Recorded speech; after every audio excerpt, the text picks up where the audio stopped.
Good evening, everyone. Welcome to our latest Stamford Brown event. How much do I need and will I have enough? For those of you who don't know me, I'm Vincent O'Neill, the CEO of Stamford Brown. Welcome, of course, to our many clients, but also to those of you who may be joining one of our events for the first time this evening. And I know we have a few first-time attendees, so welcome. It is great, once again, to be at another in-person event, particularly on a very special day for Stamford Brown. But more on that in a moment. Firstly, before we begin the formal proceedings tonight, importantly, a welcome to the nation. I'd like to acknowledge the traditional owners of the land of which we meet, the Gadigal people of the Eora Nation, as the traditional custodians of this place we now call Sydney. I would like to pay my respect to the elders past, present and emerging, and respects to all the people here today, wherever you may come from.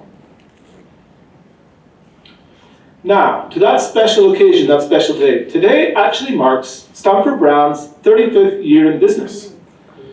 2022 less 35 years gives you 1987, or the 20th of October 1987 to be precise. And those of you with long enough memories will recall that Australians woke up on the 20th of October 1987 to the news of the Black Monday collapse in the United States. Ashley, you remember it well? Yes. Where the US markets were down over 20% in one night. When you think about how much is enough, can you imagine waking up to that morning? So, David Brown that morning opened the doors of Stamford Brown in the salubrious Brookvale office, and any business commencing operations against such a backdrop was certain to be a resilient one, and so it has passed. Few businesses get to enjoy even 10 years of service, so 35 years is certainly a milestone we want to celebrate. And in reflecting to our team this morning on what has built Stamford Brown to what it is today, there are several qualities that are prevalent, such as service, energy, professionalism, and attitude. But for me, the one standout quality that's defined both Stamford Brown and David over that 35-year journey would be integrity. And as we continue to build towards the next decade ahead, we believe that that integrity will be pivotal in how we provide leadership to our staff, to you, our clients, to your families, and to the broader community. And finally, most importantly, we want to thank you for your continued support over that 35 years, because without it, well, we just wouldn't be here. So thank you very much. Before I introduce Andrew, I also want to speak to the important issue of investment markets, because we can make jokes about Black Monday and the collapse in US markets, but 2022 has certainly been a difficult year for investors, including us at Stamford Brown. And as the CEO, let me say one thing very clearly. We never take our role as the custodians of your family's wealth lightly. 2022 has seen that wealth exposed to levels of volatility that we are not comfortable with, and we're certainly not happy with, and very determined to work our way through. Let me reinforce you that we continue to take that responsibility to you and your families very seriously, especially at times like this. Now welcoming our main presenter for the evening, Andrew Griffin. Those of you that don't know Andrew, he's a fairly enthusiastic character. That's me being polite. He did provide me with a bio. It was about 14 pages long, and it included a very important celebration of his 5th place finish in the under 10 cross country. Unfortunately, I've had to pare it down just a little bit because feedback from Ashley's event was that people like to get out here before 9 o'clock. So we're going to see what we can do. In all seriousness, Andrew has just ticked over his 10 years at Stamford Brown. He is a retiree specialist, private wealth advisor, and we were proud to call him a fellow shareholder at Stamford Brown. Andrew's journey with us followed a deliberate career change to follow his passion for building relationships with people and his love for investments and portfolio management. His exposure to countless interactions with clients over his time has led him to uncover a deep passion for the area of pre-retirement planning and assisting him with the transition into life after full-time work and beyond. Andrew firmly believes in being a specialist in an area of passion, which leads to a constant approach towards mastery, which also involves many elements of transitioning into retirement that are not to do with money, and he will certainly touch on many of those tonight.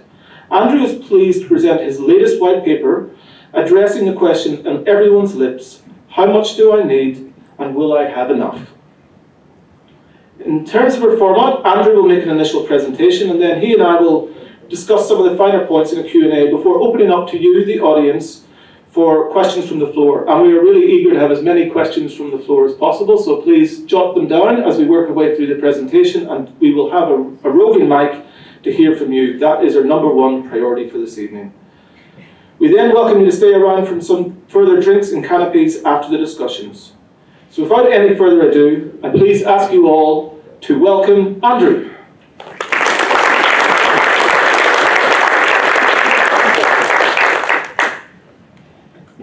Thank you, Vincent. Thank you all. Thank you so much for coming. It's really nice when you put together, a bit of work and to have it come to fruition with a lot of people here. I'm honoured to have all of you attending for your various reasons for being here, and I hope you find this of value, whether you've come across Stanford Brown before, whether you're an existing client, someone thinking about us, or someone coming across us for the first time.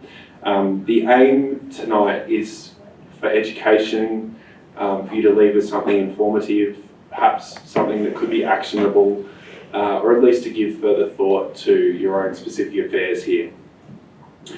I want to start by saying, unfortunately, I'm not going to have you all lead with a number tonight, which you might expect with the title. That's me. I think you know enough about me. Vinny, the 3 pages might have been okay in terms of the bio, but basically, I think it's inappropriate to deal with rules of thumbs or individual numbers or dealing on the averages, because no one person in this room is the same. There's a whole different range of circumstances, which you all have, and also a whole different range of future outcomes which are to follow from times like these, and therefore no retirement number should ever be given to an individual. It's an evolving thing, and it requires deep thought beyond, everyone needs $1 million to retire. I aim for you to, instead of a number, think of a robust way of thinking about the topic. How much do I need, or will I have enough, in the context of your own circumstances? So this is a frame of thinking. Also, I'd love it if you left here with the confidence, or alternatively, if there's work-ons or things to be done in your own financial life, that at least you have some context of what those things are.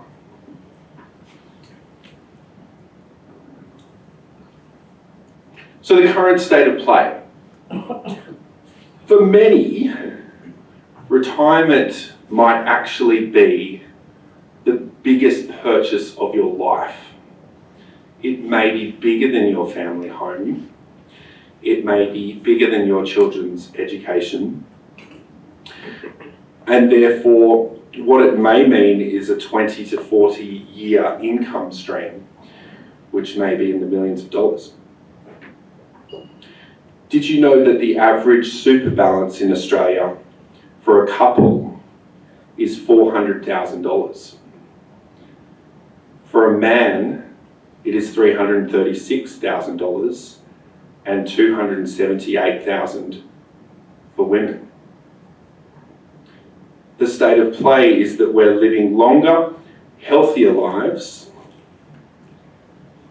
and a 65-year-old couple sitting in here tonight has a 70% chance that one of them will live into their 90s, and a 12% chance that one will live into their 100s. And remember, that's a 65-year-old couple sitting here tonight. Do the maths on what the future generations might live towards. So all of this requires funding of a lifestyle, which is hopefully long and lived well. What are the existing ways that are out there, or methodologies, or numbers out there to answer this question, how much do I need? I've decided in this white paper to paint two of the views on either side and then provide context in between.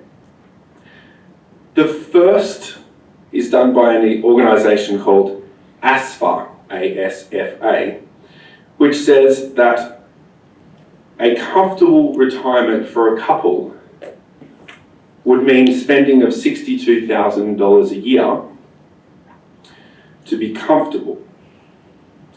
For a single, that amount is $43,000 per annum. And for a couple to spend $62,000 per annum, they would require $640,000 in retirement savings to achieve that outcome. $640,000. For the single, spending $43,000, as for say, you need $545,000 to fund this. Obviously, there's a heavy reliance on the age pension as part of these numbers, but I'll dig further into my thoughts on these numbers. The other methodology on the other side is to crunch the numbers by using a rule of thumb of sorts called the 4% rule. The 4% rule was devised a long time ago by a man called Bill Bengen.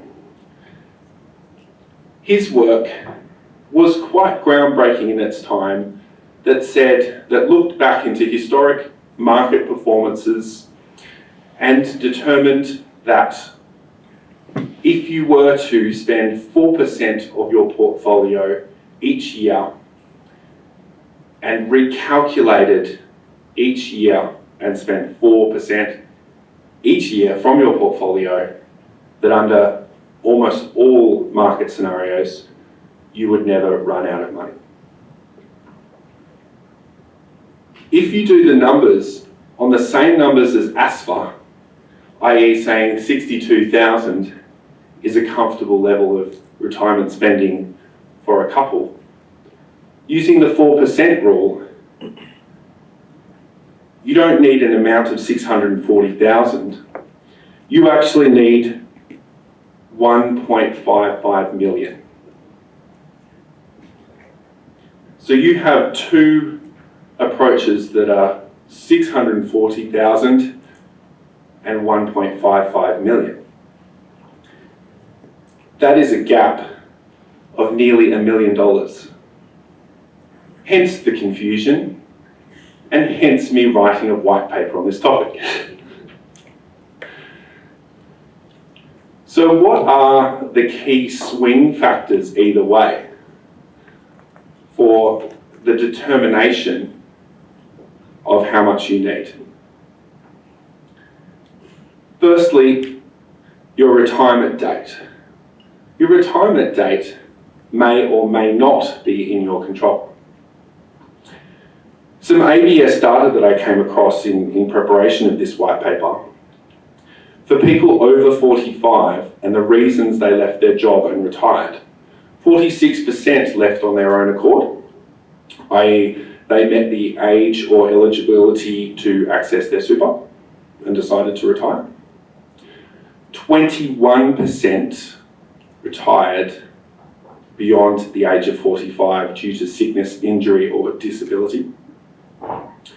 11% were retrenched, dismissed, or there was no work available. And 8% of women to care for an elderly relative or a parent. 2% of men, by the way. So the retirement date is a key swing factor as to whether it may be in your control or otherwise. And obviously the income earning capacity is quite important as to your retirement outcome. The second is how much you spend during your retirement, a key swing factor. In fact, one of the most important. Many people come to us not actually knowing how much they spend or perhaps what they intend to spend in retirement, and that's very normal to see that. They spend their lives earning good incomes typically and not necessarily seeing the need to budget necessarily. And so average numbers could be offered to an advisor in terms of the response to how much would you like to spend in retirement. And many ask us what we think typical people like us spend. What I would say is that many underestimate the amount that they spend in retirement. And the other comment I would make is that most, in fact, almost all, do not ever spend in a linear fashion, i.e., the response we always receive is, I would like to spend 80 or 100,000, for instance. But there is no thought towards the fact that it could actually be 120,000 for the first 10 years and 80,000 in their mid to late 70s and beyond, for instance, which is actually the lived experience of almost all retirees that I've ever dealt with.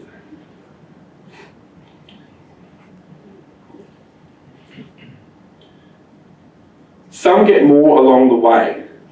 Capital inflows can come in through working longer or picking up a job during the journey, inheritances, home downsizing, or releasing home equity in the form of reverse mortgages. So capital inflows can certainly come in, as well as outflows, which need to be factored in, obviously, the prior point. The fourth point here is probably the lesser known one in this list, which is that the sequence of returns is one of the most important key swing factors towards the retirement journey and impacts how much you need, more than most. Spending the biggest, this might be number two. Two portfolios both average 6.6% per annum. What I did in the white paper was I just looked at the S&P 500 and the returns from 2000 to 2020. 20 years, nice and simple. Average rate of return over that period was 6.6%. I looked at $1 million portfolio and we're drawing 40,000 or the 4% rule that we mentioned earlier, with a little 2% indexation, which might appear small right now. 40,000 spent on $1 million. Taking the approach where you go from linear fashion from 2000 to 2020 with an average rate of return of 6.6%, drawing 40,000, left you with 470,000 at the end of that 20-year journey. But I was curious, what if I reversed the order of returns and started with 2020 and ended with 2000? Well, the same average rate of return would apply, so you might assume a similar result. How incorrect could that be? When I look at the numbers, and reversing the order of returns left you with not 470,000, but an amount of $2.3 million. A difference of 1.83 million. I'm not being a magician with tricks or anything. I've just literally reversed the order of returns. That's what sequence of return risk is in its simplest form, the simplest form that I could possibly show you. And it matters so much. It matters almost in a luck sense, as Ashley Owen put it one night with the retirement lottery presentation he did. Sometimes luck really does matter.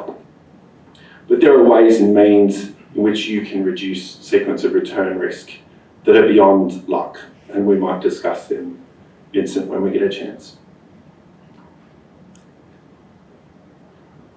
Many people appreciate the standard risks of longevity risk, market risk, inflation risk, health risk, even policy changes risk. but not a lot of people out there are talking about the sequence of return risk, which I would like people to discuss more. I came across something even today, is that there's a typical approach to saving for retirement called dollar cost averaging, which means you just, if you work for an employer, you are dollar cost averaging. Your super is going in typically on a monthly or a fortnightly basis. And you are investing in markets when they go up and down. When you are drawing on your portfolio, you experience something called reverse dollar cost averaging. In reverse, when selling low, you realise the loss, but when the market bounces back, you are no longer invested and can't recapture the gain. The reverse effect of having sold, then missing out on gains, magnifies overall portfolio loss and is a key risk in retirement. Unquote.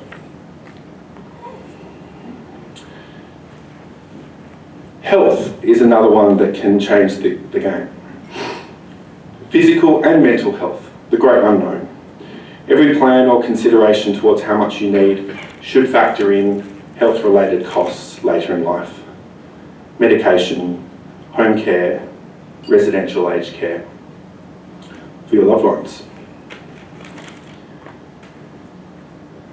This is a graphical representation of that sequence of return risk.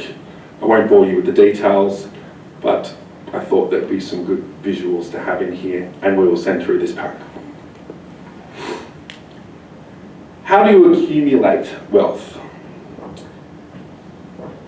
Well, there are three that I've referenced in here, but there's plenty of ways.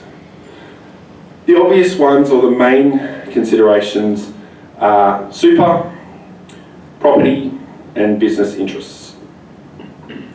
Superannuation has a huge amount of tax advantages in doing so, as you would know. This isn't a session on superannuation strategy and optimisation. This is something we clearly do on a daily basis. But what's the best thing about super?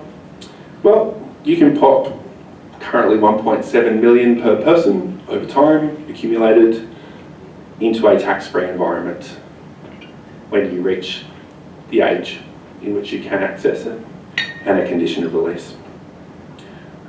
We fully expect that this 1.7 number will actually go to $1.9 million as at the start of next year, thanks to the high rate of inflation. That's $3.8 million for a couple in a tax-free environment. It makes sense to be making advantage of that, I would say, through your accumulation journey, and also beyond. Property. So downsizing is one of the common strategies we're actually dealing with quite a bit if you need to enhance your situation, or even sometimes this is a lifestyle decision to make things easier, low maintenance, and unlocking some home equity from a home. I'm currently working on a strategy for a client where we will be able to contribute 2 lots of 300,000 in a downsizer contribution strategy and 2 lots of 330,000 in after-tax contributions from the sale of their home under 75 years of age. This is not financial advice. I'm just presenting a case study, which I am able to get $1.26 million for this couple into a tax-free environment through the sale of their home. I think that that's kind of wonderful.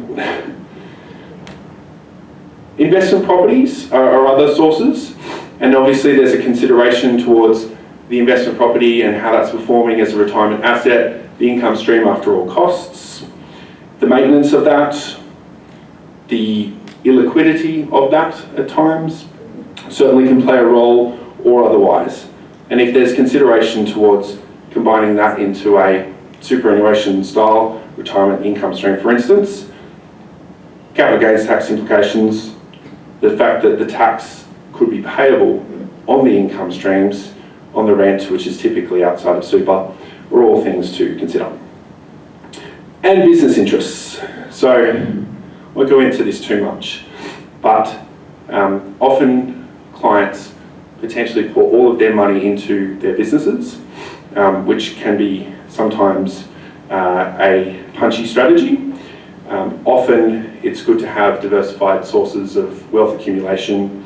It could be difficult to sell a business in the future. B, the difficulty in appointing a successor and retaining or otherwise the portion of the income streams. The goodwill or key person risk, making a business hard to sell on occasions. And superannuation strategies that could then be applied should the business meet specific criteria. It's quite a technical area, but if you have less than 2 million turnover and a business value of under 6 million, on current rules, that's something that you could consider. What we find though, and using ABS data, is that the majority of Australians' income streams in retirement actually come from the age pension, and that's the majority of Australians, and then super. And rental property, interestingly, only applied for 2% of Australians' income streams in retirement, which I found very interesting with our fascination for property. This is called the retirement spending smile, which I semi-referred to earlier, which is the fact that you would typically, the journey of a retiree is to spend more than perhaps they initially thought in their initial retirement years. They might travel more, they may be fit and healthy and able to, they may do some work on their home. Alison's smiling at me while I talk about travel. They may buy a new car, and then sometimes that spending can taper off in the future, perhaps into their mid to late 70s, and tick up potentially later due to health-related costs, which should always be prepared for.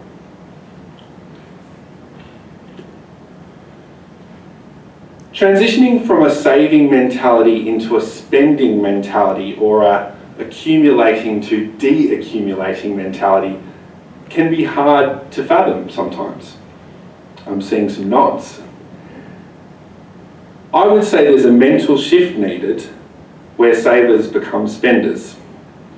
The most empowering thing that I've found that you can do is to do a budget. How boring. But there's lots of rain outside. There's lots of wine around. Why not have some fun with it? If you do a budget, you have empowerment and knowledge exactly how much you're spending, plus a buffer, which your then retirement advisor might be able to give you a lot of confidence towards what you're currently doing, maybe confidence to spend more, or maybe some thoughts to think about in the future as to how that might play out, and options and considerations to follow. A long-term plan is always the best plan, and the numbers matter. To navigate into de-accumulation phase or spending phase, it's ideal to simplify things in your life as well. This could be to declutter either your home or your life in certain ways. It's also really important to understand the social security or safety net, which is the age pension. And I stress, this is ideally used as a safety net. For a couple, the maximum that you can receive from the government is just under 40,000, which does fall quite a bit short if you are to run out of money in retirement. But it is a good buffer, a good safety net that we have here in Australia. Who knows what the demographics of an ageing population will do to the age pension in the future. I think it's really important and empowering to plan for your own funding of your retirement through all means possible. I would also encourage you to set up and manage your investments in a way which makes you confident, that's appropriate to your risk profile, that reduces market volatility where possible, And it deals with sequence of return risk, i.e. perhaps a bucket strategy approach is one that's quite commonly used with us and others, where you have some cash carved out or some low risk investments in term deposits or high credit quality floating rate bonds for the next period, plus a buffer to draw upon if markets are going through a volatile period. It allows you to not need to touch your longer term superannuation assets, for instance. And then you have your allocation outside of that to more growth and defensive assets outside of that, depending on your risk profile. So understand your levers, consider where advice could add value to your retirement journey as well. And with that, I will invite Vincent up to have a little chat about anything that we might like to delve deeper into. And then I'd really welcome lots of questions from the audience. Thank you very much.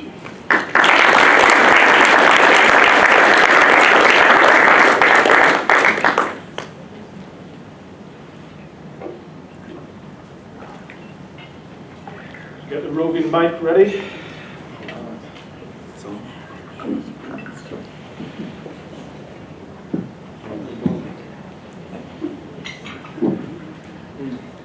Thank you, Andrew. Well done. Thank you.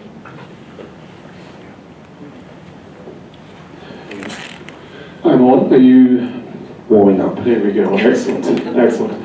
Now, we've raised a whole series of points there that I think everybody would like to dig into a little bit deeper, but I might just take a small step back and open up by what has actually drawn you to go so deep into this whole area, the aspects of transition, the focus on retirees and the transition to life after full-time work. Thank you, Vincent. I'll try and be as brief as possible on this. Through the advice journey, you come across people of all different demographics and you enjoy all those interactions. But what I found during my journey is that I really enjoyed dealing with people that were approaching retirement. Why? Because they work their whole lives to get to this certain point. And it's so important to them that this journey or this transition goes very well. And there's a lot of complexity about that I enjoy. But there's also a lot of complexity in the non-financial aspects of what am I going to do next? You know, what does that look like for me? You know, I hadn't even considered this, some people. You mean like psychologically, socially, sense of purpose? Absolutely.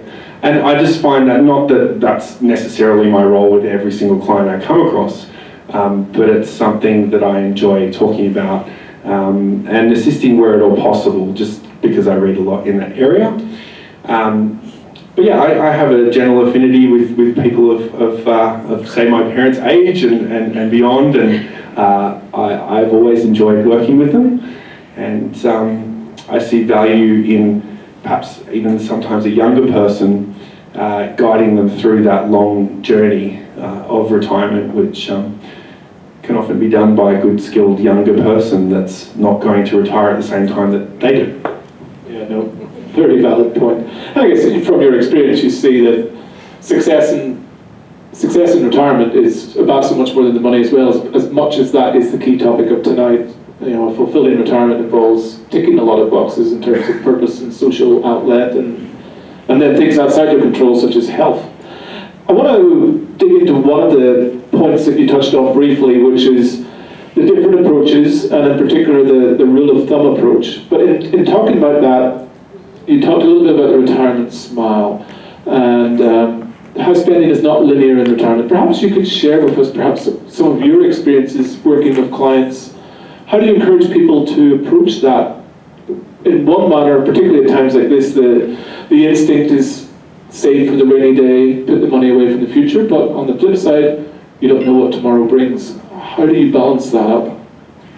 Thank you. That's such a good question, because it's so tempting at times like these, you know, to pull in the purse strings and to ride it out and perhaps, sacrifice some of your retirement journey where you feel that markets are volatile, and it's, and sometimes that can be the right thing to do, don't get me wrong.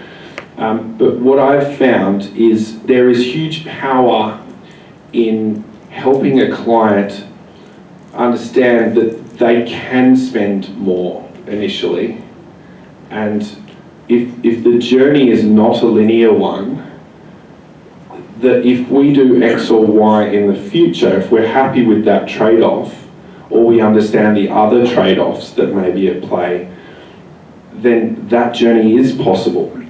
I had a client cry in a meeting when I told them that. I didn't just tell them that, I showed them that.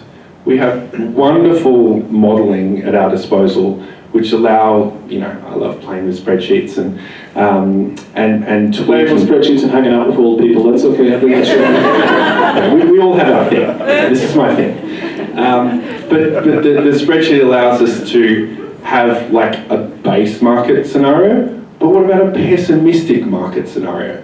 The worst 10-year event that you can kind of think of, and you can plug these numbers in, factoring in the safety net of age pension, and basically have an empowering approach where, what if we did spend a little bit more, and then 10 years, let's assume we're somewhere in between the base and the pessimistic line, and then what does that look like if we take our spending down a little bit lower, or we perhaps even consider downsizing the property at age 78.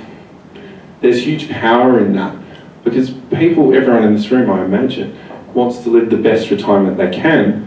I argue strongly that's never a linear journey.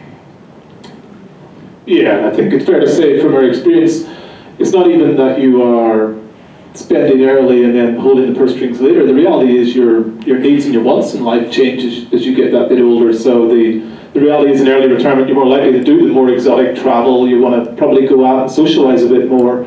And you might still have plenty of money at a later stage, but your wants are different, and therefore you're just naturally spending less. Therefore there's it's a natural trade-off without it even needing to be a conscious choice. Or something happens to your health and you regret not doing it. Very much so. Now, you really hit some powerful points with regard to sequencing risk and Ashley's retirement lottery.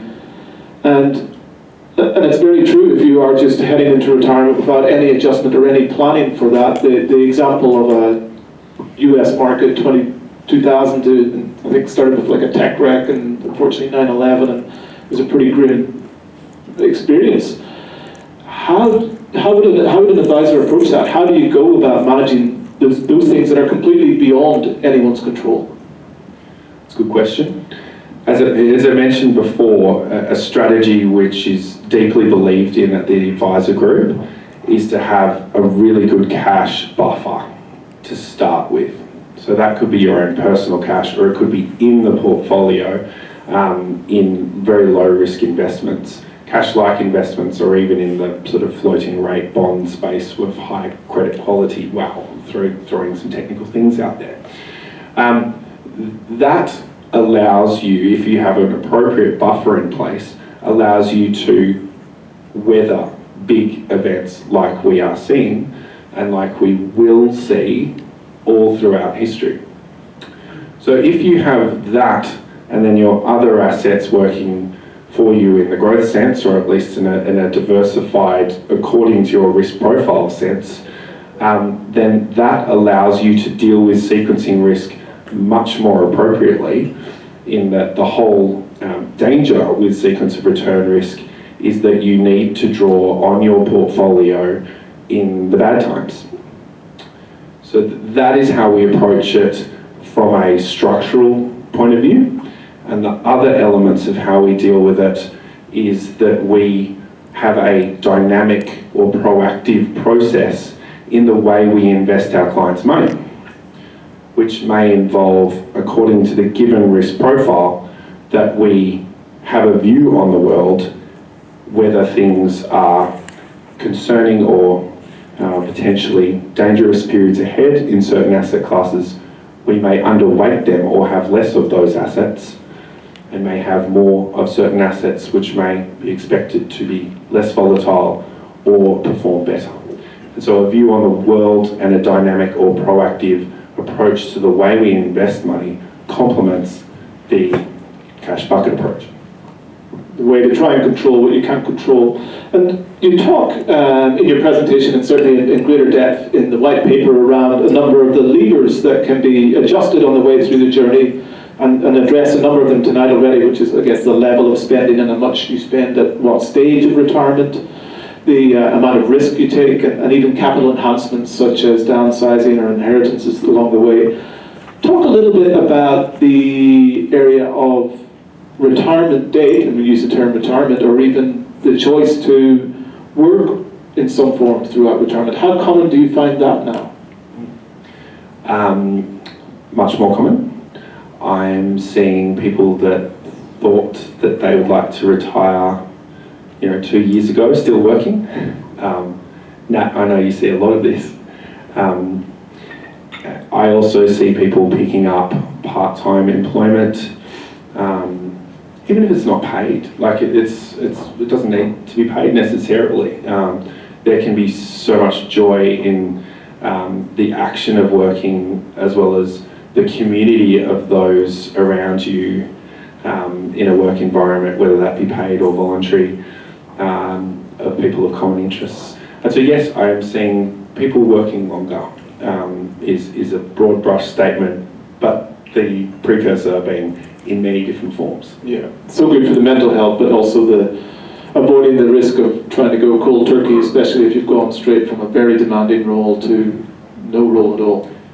And thank you for the prod, because I have found, for those that may struggle, and this isn't everyone, those that may struggle with the transition, this is not only what I've seen on certain occasions, but what I've researched is that the numbers tell you that those that trial retirement in advance of it always, or not always, often have a smoother transition experience into life after full-time work. Trial retirement. Explain that to us. What does it look like? Could be a long service leave, could be an annual leave period. Big trip to the United States, perhaps. Not always possible, but 2 or 3 years out even. And you just want to get in the mindset of a retired person. And you can try it on for size and see if you like it, see if you don't like it, see if you get bored, see if you love it. Are the grandkids, getting annoying, or is this great? Is your partner happy or mediocre and lukewarm to have you at home all the time? All of these things that can only be found out by trialing retirement. I think that's a really good thing to do, and I would encourage it a lot. Also, if you're thinking about, living somewhere else or downsizing and doing a sea change, a tree change, to trial that is extremely important, I think, before you buy that. Did I answer your question? No, excellent words of wisdom. I might throw to the floor now if we have a few questions. Go on over here. We've got a roving mic. Andrew. I can be roving mic as well. We'll switch. It's kind of a question. It's, can we share this presentation with friends? I see a recording. And also, is the white paper available to pass on to others? Thanks, Jen. How much do I owe you for that question? Yes, it is being recorded. Yes, you may share it to anyone you think would value it, and I would encourage you to do so, and thank you for doing so. Will you be signing any white papers? Loves it. I think that would decrease the value of it. And the white paper is available on the website, in all the obvious places. We did a podcast. But yeah, if anyone would like it or seek it to be emailed to them or mailed and bound up with, I'd love to do that. Yeah, the podcast, Andrew, is excellent. Everyone's got different ways that they prefer to absorb content. So some people prefer to read, some people prefer to listen. But Andrew certainly unpacks this in really logical and detailed manner on the podcast. I can endorse that highly. Question just down the back. Thank you. Andrew, there's we can all plan for our own retirement, but especially in the Sydney environment, there's a question that hovers around in the background, and because of the cost of real estate, is kids can often need a very material chunk of funding because of their circumstance to get them into the real estate market, and I know that's a very person-specific thing. However, could you comment generally on your experience in that space? Thank you, that's a great question.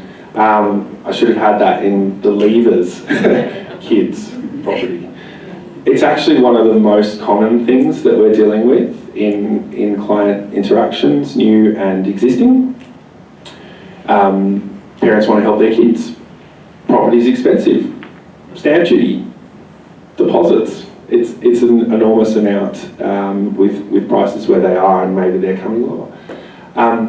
But yes, the way practically that plays out in our interactions with clients is that we would factor that in. The goals can be multifaceted for a client, and the timeframes of certain elements of that decision making would be inbuilt in the financial plan, which inevitably changes. The impact of a 50, 100,000 drawdown on your retirement assets can be modelled, as I referred to before, but also, and that's empowering, I think, to have, the knowledge that I could take out a relatively high chunk here potentially to help my kids, and that I'll still be okay. Kirsten Lynn, one of the advisors, is she in the room? Potentially. She is. She has written a white paper that you might like to have a look at too. It's called Balancing Your Retirement and Helping Your Kids. So we think deeply about this topic. The other element, just quickly on that, is I've been having interactions with clients that want to help their kids that are quite progressed in the process, and we can add value to that process by introducing them to really great mortgage brokers in our network to help with the how much can I borrow and the financing, the pre-approval, all that sort of stuff. Then we can assist sometimes with high quality companies that help on the property search side. Some really great companies, one's called Milk Chocolate that we have come across, it's a great name, that is amazing, full service, adds huge value for their fee, in my opinion, of the property search aspect. So you can almost have a one-stop shop. Combine that with a financial advisor that can even meet with your children and you in the room to have that conversation about how this all works and how to implement on the back of that can be hugely valuable. Hopefully that's useful. Thank you. Great question. Time for a few more. Emily? I really like the term that you referenced earlier, Vincent, about being the custodians of family wealth. Did you mean Stanford Brown or the clients in the room?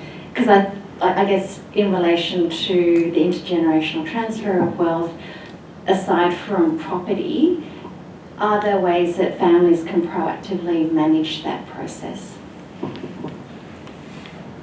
Yes, 100%. It's a good question. I guess I don't think about it when I say it. It's probably how we talk internally about our role with our clients, and we very much think about our role with our clients is very much about them, but you'll also have heard me referenced earlier their families, and because ultimately that's what the money's for. And we're spending a lot of time talking here about how you make sure you have a fulfilling retirement, and that's priority one. But the question at the back is probably the most common question we now get, which is the next priority is, well, how do I help my children? And that it sometimes is even a trade-off of our own retirement. But what's the money ultimately for? It is for my family and to help the next generation and maybe the generation beyond. So our role is really one where we see it's about partnering with maybe the patriarch and matriarch of the family, or even the next generation, about how we help plan for what needs to happen and putting the structures in place. If that money is to be set aside for other purposes for the generation below or even the generation below that, how do we most efficiently do it? Both legally in terms of structures and tax effectiveness. But above all that, what's really the money about? What's the purpose of the money? You sort of spend your whole life working to build this pot, and it is to give you choices. But then you've got to understand, once you have those choices, what's really important with it and what I want to prioritize. So that's our philosophy in terms of what our role is, to help people unpack that. We're not here to give the answers. We're just to help you understand ways to approach it, things to think about it, and then how to do it. Question, yes? Thanks for coming, Tom. Pleasure. There's something I would call the fiddle factor, and that's the government, who in particular would be targeting those with higher amounts of money in their super fund. Is there anything on the horizon that we should be planning for that you know of? Are there any rumours going around? Just be grateful you don't live in the UK at the minute. So that's the first thing I would say when it comes to the fiddle factor. Do I have a line into the treasurer with the budget coming up? I don't. It's an easy pull to fiddle with, as you say. It's a lot of money, and things are not getting very positive on the government balance sheet perspective, to put it lightly. Very sensitive, very sensitive political topic with a very highly motivated voter base that runs behind it. I think I did see an article come out today where they possibly indicated that they weren't going to touch limiting super top-ups in this budget, but I think that was just a rumoured article. I'm not sure if anybody read that in more detail. You also hear caps on the amount that you can have in a super balance. Was it 5 million? Per member. If their eyes are on anything, it's on there are mega super funds out there with potentially tens of millions that were established decades ago. That would probably be the primary target rather than sort of the more mainstream balances that mere mortals like us might have. What I would say is that when they introduced the 1.7, which was tax-free 1.7, oh sorry, it was 1.6 in those times, tax-free per person, and anything above that was taxed at 15%. There wasn't this uproar necessarily. I mean, it's certainly a fiddling and an inconvenience and an amount, but I guess it is impacting those with large wealth, sometimes superfluous to their needs, and I guess it's an easy place for them to target. I don't have a crystal ball, but there's probably something in the horizon. What do you think? I think just the best thing you can do is plan to maximise the opportunities that are available to you at the given day, and ultimately they'll always have to incentivate. The purpose of the self-funded retiree system is to keep people off government support, so you have to still incentivise people to do it. The tinkering does damage confidence in it, but there's been probably some bad political outcomes from attempts to tinker more severely in the past, so we will see. It probably depends where the budget deficit gets to over the next few years and just how far they're pushed. But where else in Australia can you park what is to be 3.8 million in a tax-free environment? And a 15% above that, if that is an inappropriate place for your money, that you can pull it out and invest it personally and not generate any tax below 20,000, they're the things we think about. Bless you. Any further questions? Yes. Loving all these questions, keep them coming. Drinks and canapes after this in this room as well, by the way. So it's probably one of the younger people in the room. Obviously the numbers are large, but looking at inflation, by the time I'm retirement age 40 odd years from now, how on earth does that work? I mean, you look at 1.8 million at the rate, it's not in a house, So yeah, that's the question. What was your name? Austin. Austin, you have so much going for you. This is a pep talk coming now. Here we go. what are the things that Austin has going for him? He has a big number to shoot for. That's undeniable. Because if you do the numbers on average CPI, the cost of living doubles every 20 years using a rule of thumb, which we love rule of thumbs. So if you mentioned a 40-year journey and you want to spend 100,000 in retirement, then that actually doubles and doubles again to 400,000. You would need to be spending 100,000 in today's dollars, if that makes sense. So your number You're is not motivating them so far.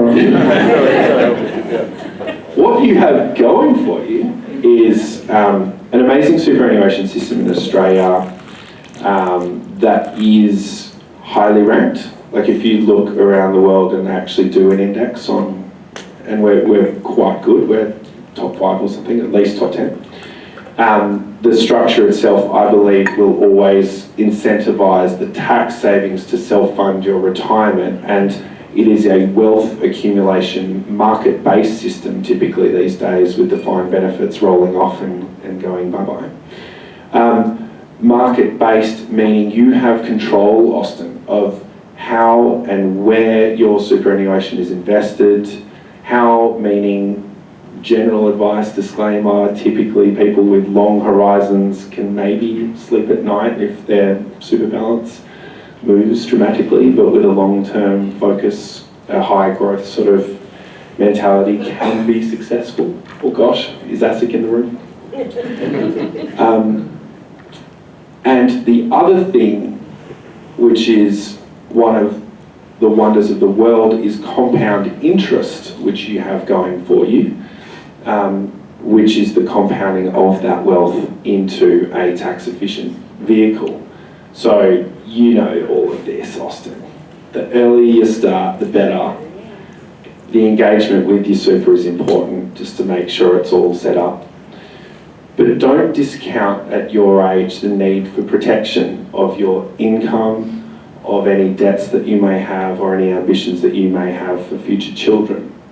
I wouldn't discount that at all in the scheme of things. But also the trade-off between saving in your super, locking it up, can't access it, while you're going to have mortgages and kids, and you know, there is always a trade-off there. But I guess hopefully I've painted a semi-rosy picture there. Time is on your side, and I wish you all the very best with that. One last question. We'll wheel across to the other side. Oh, you've got Mike. Go ahead. Yeah. So we always talk about the timeline retiring, and then you talk about living over 100, which is a bit frightening, really. But I'm in the situation now where I've got very old parents who think they can live independently but clearly can't. And now we're looking at home care. It's so expensive, and the place that we're looking at is a bond of 1.1 million. So, and that's a lot, everyone's gasping, but it's a really nice place, it's close to them, you know, where they live. There's not many places in sort of inner Sydney. And it's just, that to me, that's one of the things that keeps me up at night. Not just, like, we can look after them, but then I look at, you know, my own situation when I get to 90, if I get to 90, what's going to happen? Is that going to cost $1 million, whatever, you know? And we always sort of talked about retirement, but it's, you know, there's another bit that's kind of tacked onto the end for a lot of people. Indeed. And you've referenced something that we deal with regularly, and that is the sandwich generation of helping elderly parents, and the complex world that is aged care, the unfortunately under-resourced world that, yes, is very costly. There's home care, so there is help in the home, which level 1 to 4 subsidisation there, which I found not to be too expensive, you know, but it's hard to get in the system and delays, and hopefully that's going to get better. But home care doesn't help when dad can't use the Fox toilet. So, yes, You know, it's like that, just that. yeah, absolutely. And so you've referenced residential aged care, which for a refundable accommodation deposit, or a RAD, they make it sound really cool, of 1.1 million, which is a lot of money. I've heard higher. For clues, I think I've heard of one of 4 million or something. It was really, really nice. Yeah, Really nice. Amazing. So, your question is, yes, that's happened. I'm concerned with myself in the future as well and how that's going to play out. I don't know if this is a simplistic view, but my feeling is if you've got like enough super, like that, how much do I have enough equation, do I have enough, is relatively good, and you have a debt-free home in Sydney in a okay location, you're going to be fine. That's my rule of thumb, because there are lots of strategies and ways and means of funding residential aged care that often involve the property, but don't necessarily have to. And happy to talk about that. Like, we obviously need to do a sandwich generation sort of topic perhaps, and I think that would be quite interesting. Sounds like an excellent podcast. One last question here. Quick one, Andrew. Crystal ball question.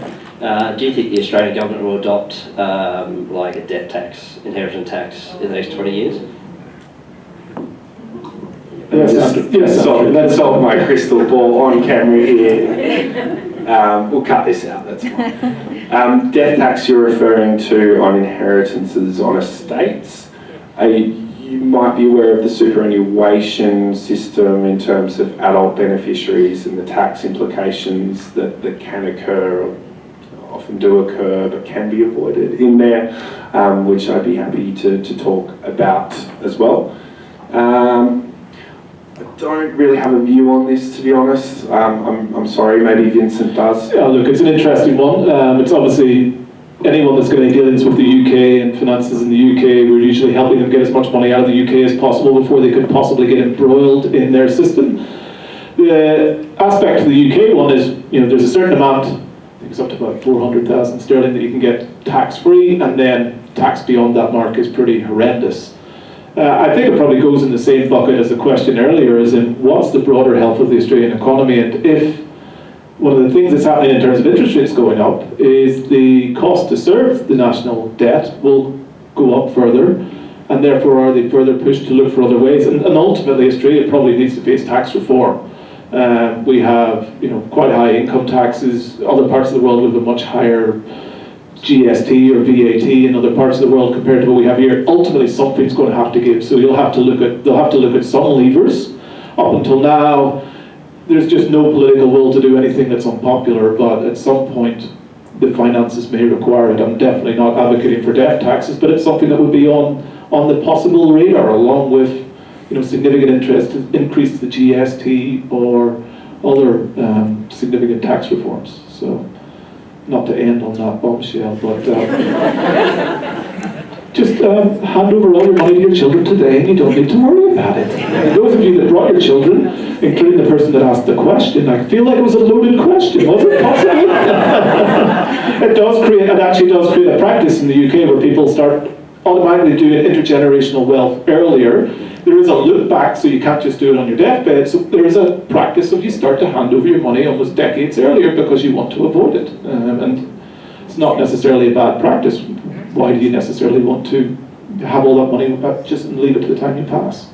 But that's a whole other conversation for a whole other day. Everyone, please give Andrew a massive round of applause. Huge work's gone into it. It's been a thirsty topic. We have drinks at the side of the room. We have a few canopies coming out, so please stay if you can. And thank you all once again for joining us on our special 35th birthday. And thank you, Andrew. Thank you, everyone. Thanks for coming.